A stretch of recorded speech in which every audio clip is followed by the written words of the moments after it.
Hey there, all things MSP crew. I am here with Eric Levitas from Control Case. You've seen him before. We've done vendor updates with Control Case before. And he's here at GTIA. I need to talk this morning. What are you guys here for? Yeah, I'm hanging out, walking around, meeting vendors, seeing a lot of good partners. Awesome. This is something we're trying to get more involved in with this community. So, we're just trying to meet cool people, and the cool people are here. The cool people are here. Yeah. They're on this video, actually. I try. And they're named Eric, which is even better. Easy name. So I know that at the beginning of the year, you guys had some announcements that were coming soon. So what's happened? Yeah, so we've been an authorized C3 PAO now since February. It's been gangbusters. We've been out and about in industry. We've been performing C3 PAO audits, assessments. The market is hot. People are finally recognizing that CMMC is not going away. And there's been even new things coming out with the 48 CFR rule that's down the road that'll be released. So people need to recognize this is coming. You need to take it seriously. And I'm seeing that traction internally happening at Control Case. So I know that one of the, I think, issues in the MSP space with CMMC is finding those credentialed auditors, because they do have to be a separate organization, right? There's a lot of rules around who can be and who can't be, and the person who implements can't be the one who audits, which makes a lot of sense.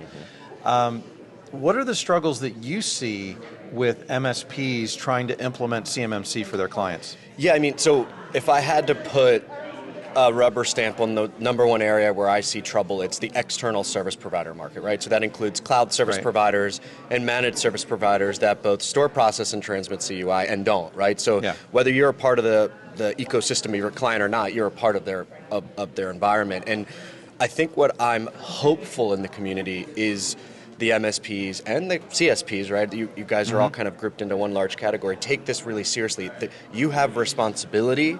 You have roles to play for your clients' end assessment, and whatever you're responsible for needs to be documented, needs to be communicated to the assessor. And if you do things the right way internally, and you eat your own dog food, you're going to make the lives easier for your end clients. And to be honest, it just shows seriousness. I see a lot of MSPs and CSPs who are eating their own dog food, marketing it to the universe and gaining traction. And the ones that aren't scare me, because they're going to destroy the ecosystem if not taking this seriously.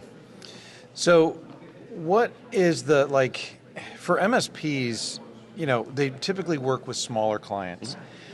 What is the advice you would give to an MSP who's working with a smaller client who has this requirement because they have a DoD contract of some kind?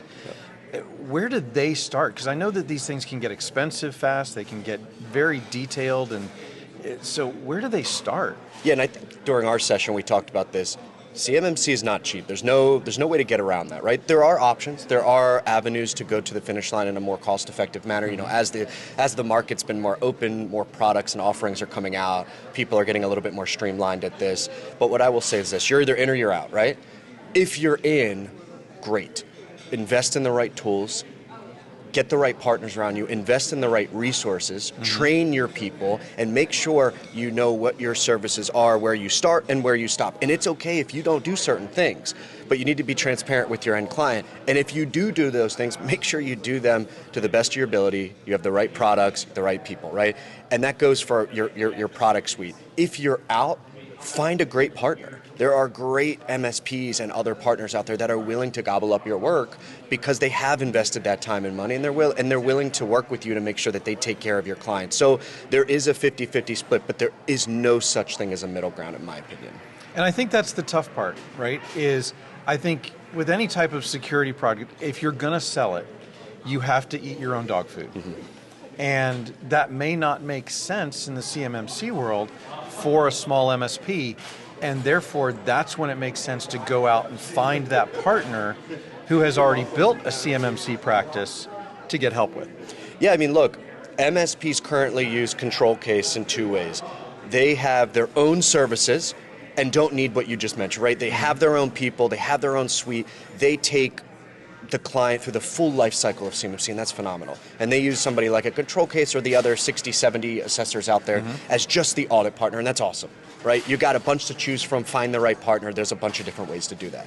If you say, hey, look, I want to play, I'm not fully ready to get there, but I'm willing to invest. A lot of MSPs are actually contracting a control case or other RPOs or other readiness partners and saying, hey, look, on the readiness side, help me make sure that my dog food is the correct food and make sure that my clients are getting compliant the right way. So let me contract you through us. Let me hire your CCAs and your CCPs to sell through us to them, which is allowed. And that is something I see as pretty remarkable too, is that they want to slow roll CMMC, and the way to do it is you still got to invest, and you got to invest, your margins are much tighter at that point when you contract through someone else. But again, utilize your resources or you're out. Again, right? Yeah. One or the other.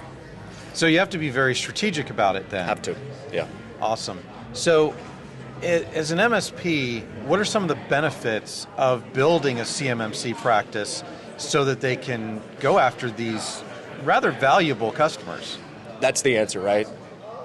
From what I've seen, right? And again, I'm not an MSP. I'm not here to claim what you can and can't do, but what I have seen is the cost per seat goes up, right? Yeah. You have to sell them more tools that are compliant with CMMC. So sometimes that includes, FedRAMP approved environments. Sometimes that includes GovCloud environments. And with that, the cost per head goes up. You can line item vCISO services. So there's a separate line item that you can now bill on a monthly retainer basis that you can now add to your bottom line, and those margins are way higher than a tool margin, right? Because people's times, you can increase the wrap rate of that person. So what I'm seeing industry doing is, again, they're increasing the line item per head, they're marketing the hell out of it, and they're telling people, look, come find me, I can help you do this, and they're winning at a higher price. Now, what I've seen also is it's scary to the end client. That's the smaller one. So there are solutions to not go crazy, to be cost effective. And there's really great partners that do have that CMMC in a box. I think if you would have asked me 6 months ago, I would have said run from those people. But the people that are investing in FedRAMP and the people that are doing the right things, it does exist. Go find those partners, partner with them, and then have different offerings for clients that might be the 1 or 2 man shop or the 1,000 man or woman shop, and have different offerings for either and price points for either. You will win as an MSP, in my opinion. That's great, because that really does, because we have a scale, I'm not going to call it a problem, but we have a scale dynamic in this industry where MSPs go from anywhere from serving a one-man band type of business to tens of thousands of employees in some cases. And so it really does help to have vendors who understand that scope and dynamic of that scale. Yeah, and I'll tell you, just remember, right, and we assess 1 or 2 man shops, and we assess some of the largest enterprises and systems integrators out there. They all have the same requirements. You have the same 320 assessment objectives. You have the same 110 controls. How you meet them can be different, but the end goal remains the same, and the cap that the assessor has to follow remains the same. So that is the biggest thing we see, is they go, I'm just a 2-man band. Why do I have to adhere to this? Well, your goal as any organization is to reduce scope. So whether you're that 1 or 2 person shop or a 500,000 person shop, it's up to you, the MSP, the cloud, your whole band of people, to reduce scope, to make sure that you have ultimately the least amount of money to pay, the least amount of services to manage. But again, that assessor still has to come in and do the same job every single time. So it's really important for the MSP community to recognize that 1 person shop, 500 person shop, you have to do the same amount of effort, and you need to put the same amount of rigor into their services. But again, there's different options to get them to the finish line. Okay, so really the first thing that an MSP has to think about is scope when it comes to CMMC. 1,000%. What they're going to take on, what their clients are going to take on, what they can do in between, and what they probably most importantly shouldn't be trying to do. Yeah. When I scope a client, if I had to give you guys like the 5 scoping questions, the first thing is, tell me about your external service providers, your MSPs, your cloud service providers. Are they CUI assets? Are they security protection assets? How do you utilize them? What are they responsible for? That is the first question I ask for. And if you can't answer that, you're probably not ready. If you can answer that, then I start to understand, what's your infrastructure like? Are you cloud? Are you hybrid? Do you have printers? Are you fully on-prem? How many locations do you have? How many people do you have? How many people are in scope?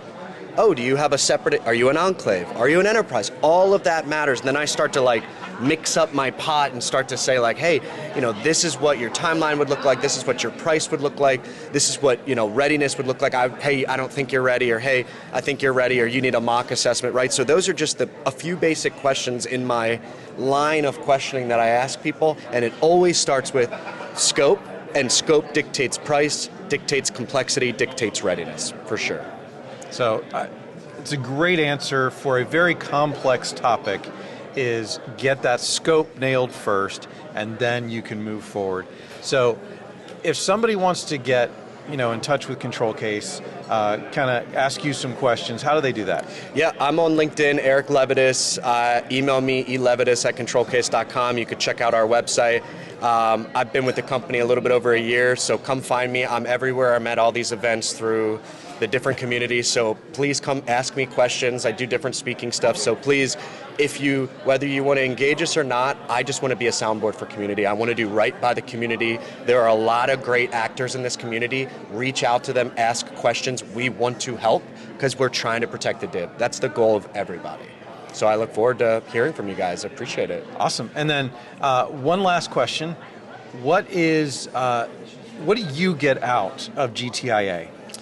Yeah, it's, again, walking around, I did a little quick run of the vendors yesterday. It's like all of these people, right? Just the couple I've talked to, I was like, hey, tell me about what compliance means to you. Like, oh, my clients, our own journey, their journey, right?